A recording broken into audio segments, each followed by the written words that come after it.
Queridos irmãos e queridas irmãs, sejamos todos bem-vindos a mais uma Evangelho Terapia.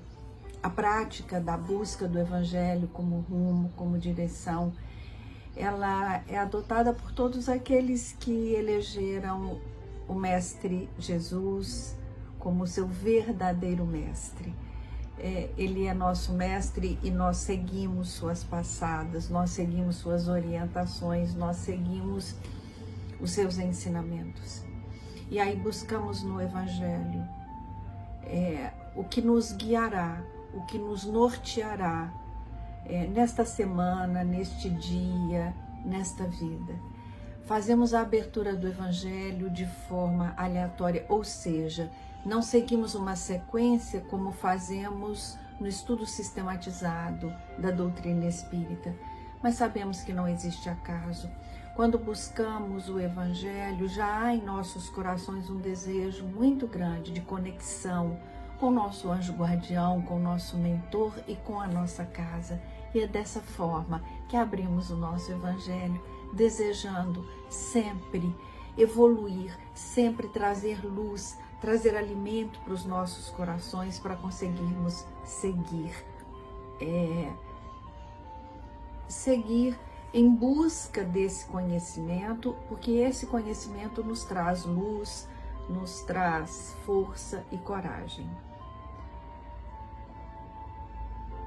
Bem-aventurados os aflitos. Item 11. Esse é o capítulo 5 do Evangelho segundo o Espiritismo. E o item 11 do capítulo 5 diz: esquecimento do passado.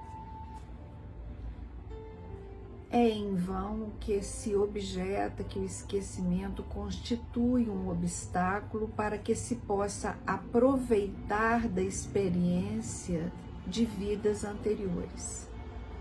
Se Deus julgou conveniente lançar um véu sobre o passado, é que isso devia ser útil. Com efeito, essa lembrança traria gravíssimos inconvenientes. Poderia, em certos casos, humilhar-nos excessivamente, ou então exaltar o nosso orgulho, entravando assim o nosso livre-arbítrio. Em todo caso, provocaria inevitável perturbação nas relações sociais. Frequentemente, o espírito renasce no mesmo meio em que já viveu, estabelecendo de novo relações com as mesmas pessoas, a fim de reparar o mal que lhes tenha feito. Se reconhecesse nelas as pessoas a quem havia odiado, talvez o ódio despertaria outra vez no seu íntimo. De qualquer modo, ele se sentiria humilhado em presença daquelas a quem tivesse ofendido. Deus nos deu para nos melhorarmos justamente o que nos é necessário e nos basta: a voz da consciência e as tendências instintivas, mas Ele nos tira o que poderia prejudicar-nos. Esse item ainda continua quando Kardec vai ressaltar e esclarecer um pouco mais esse fato. Então vejamos. O nome do capítulo fala de uma das bem-aventuranças, bem-aventurados os aflitos. E o item, esquecimento do passado. Por quê? Quantas vezes nós que estamos muito mais próximos, né, ou muito mais habituados com os ensinamentos da doutrina, nos perguntamos: por quê? Por que esquecemos? E o Evangelho, ele vem nos trazer, ele vem trazer luz para muitas dúvidas e angústias. E aí Kardec vai dizer que não nos lembramos das nossas vidas anteriores por misericórdia do Pai. Ele também vai nos dizer que normalmente nós renascemos perto de espíritos que já conhecemos, com os quais já convivemos. Meus irmãos, façamos não uma comparação, mas uma analogia de nós enquanto espíritos, no rumo à luz, né, nas várias reencarnações, e quando estamos aqui reencarnados e entramos para uma escola, enquanto não estamos aptos, não recebemos o certificado e não passamos para o ano seguinte. Então continuamos ali, convivendo às vezes com o mesmo material didático e até muitas vezes com os mesmos amigos, com os mesmos colegas. Então assim é nas nossas reencarnações. Nós renascemos, muitas vezes em ambientes conhecidos e com espíritos conhecidos, sim, porque não fomos ainda capazes, ainda não demos conta de refazer, de recomeçar, não demos conta de retomar aquela relação baseado nos ensinamentos do nosso mestre, que é o amor sempre, sempre. Então, imaginemos como seria se eu, nessa existência, me desse conta que aquele que eu tenho próximo de mim foi alguém que eu magoei. Foi alguém que eu, de alguma forma, provoquei sofrimento. Mas se foi assim, eu ainda posso pensar, que bom que eu estou aqui junto de novo e vou reparar, né? Então eu vou reparar o mal que eu fiz. Eu vou reparar a dor que eu causei. Mas e quando a situação é inversa?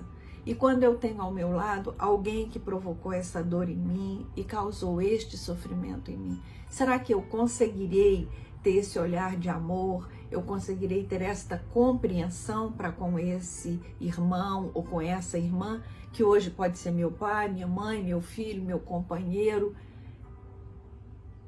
Então, o esquecimento do passado, ele nos beneficia, eu entendo, pela própria dificuldade que eu tenho de ainda me perceber como espírito imortal. Quando eu ainda não compreendo não compreendo verdadeiramente que essa vida, essa existência, tudo que vivo, que tenho e que faço aqui são ferramentas para que me conduzam ao meu crescimento espiritual. O objetivo final das nossas vidas é crescermos espiritualmente, é nos tornarmos espíritos mais amorosos, mais fraternos. Nós estamos aqui encarnados para aprendermos isso, porque a hora que aprendermos isso, galgaremos mais um degrau no nosso desenvolvimento e não precisaremos disso. Mas eu ainda tenho dificuldades. Então eu preciso vivenciar essas relações, eu preciso estar inserida neste contexto para que eu aprenda, porque ainda não sou capaz de amar por amar, ainda não sou capaz de querer bem aqueles que eu não conheço. Talvez eu ainda não consiga fazer para o desconhecido, talvez eu fui muito gentil comigo, fazer para o desconhecido aquilo que eu faço para um conhecido. Será que hoje eu, Valdeia, já sou capaz de fazer uma prece e de pedir com o coração cheio de amor por alguém que eu não conheço, como eu peço com o meu coração repleto de amor por aqueles que nesta vida eu amo? É isso que eu vim aprender aqui. Eu vim aprender aqui que através dos laços, das relações familiares, eu preciso me tornar uma pessoa melhor. Eu preciso nessas relações familiares aprender a perdoar. Eu preciso nessas relações familiares aprender a não julgar.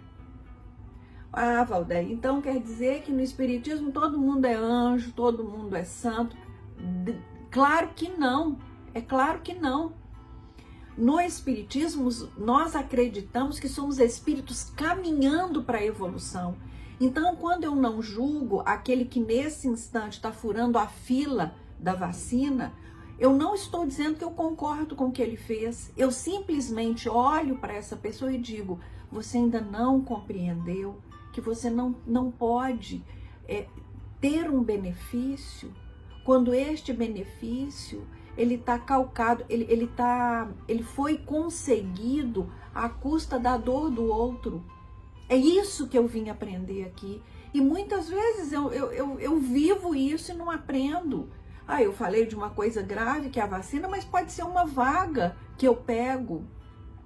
Pode ser qualquer situação em que eu me aproveito, eu vou me aproveitar da distração, eu vou me aproveitar da ingenuidade do meu irmão para conseguir aquilo que me importa, aquilo que é interessante para mim, aquilo que é valoroso para mim. Agora imaginem, se na hora que eu estou apenas voltando na hora que eu estou voltada só para mim, então como eu quero conseguir aquilo para mim, como aquilo é importante para mim, eu não quero saber, eu vou furar fila, eu vou burlar, eu vou arrumar um caminho para eu conseguir o benefício que eu entendo que eu sou merecedora e mereço mais do que o meu irmão. E nesse momento eu me dou conta que aquela pessoa que eu estou trapaceando foi quem me deu a vida na última existência. E que eu já fiz isso outras vezes. Como que eu vou conseguir organizar todos esses sentimentos dentro de mim? Será que eu vou conseguir pensar naquele momento que significa então que eu não aprendi a lição? Ou eu vou me corroer de culpa e achar que eu não sou merecedora da oportunidade? Enfim, nós não temos que interpretar as decisões do Pai. O fato é o esquecimento, esse véu que cobre as nossas existências anteriores, ele é uma prova de amor do nosso Pai por nós. Ele nos diz assim, eu não quero que você se lembre dos erros e dos equívocos que você cometeu. Eu não quero que você se preocupe com isso, eu quero apenas que você deseje fazer diferente. Eu quero apenas que você se conscientize que melhorar e evoluir é uma decisão que é só sua, que ela tem que ser tomada. E só pode você tomar essa decisão, não importa o que você tenha feito. Nem ontem, nem na existência anterior. Importa sim a decisão que você tomou agora. Agora eu quero amar, agora eu quero evoluir, agora eu quero entender, agora eu não quero temer. Eu não quero temer o que vem, eu não quero temer a doença, eu não quero temer o abandono, eu não quero temer a traição, mas eu quero sim estar atenta para as minhas atitudes, para as minhas intenções, para as minhas reações. Então, quando eu tiver medo, eu quero dizer para mim, é natural que você sinta medo, o medo da doença, o medo do abandono, o medo da perda, o medo da falta, é natural. Mas usa esse medo para se aproximar do Criador, usa esse medo para pensar que você nunca está sozinha, sozinho.